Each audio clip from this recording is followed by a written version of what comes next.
Værsgo-øvelsen. Det første, I skal lære jeres hund, det er at sidde i det, vi kalder jagtvognen. Det er sådan, vi har dem, når vi kører på jagtvognen. Hav hunden mellem dine ben.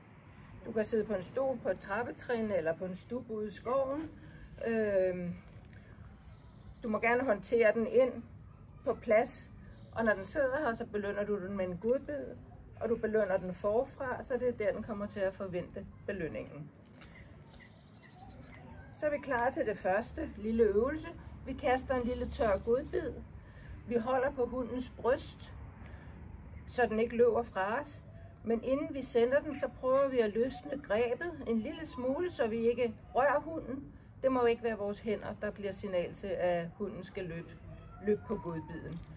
Vi er hurtigt til at lige at gribe den, hvis det skulle være, den løb. Men ellers så slipper vi. Værsgo. Og når den sidder roligt, så får den lov til at løbe. Kom, piknik. Ind igen. Og det her, det repeterer I indtil, at det her punkt går fint. At den sidder roligt. I kan holde. I kan løsne lidt. I kan løsne mere. I er klar til at gribe. Og den løber på jeres ord, og ikke på, at I slipper med hænderne. Værsgo. Kom, piknik.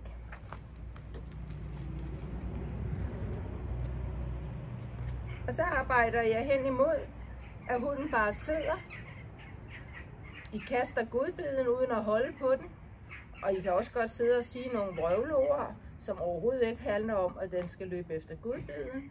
Men den skal lære at høre efter, at det er det rigtige ord, der kommer.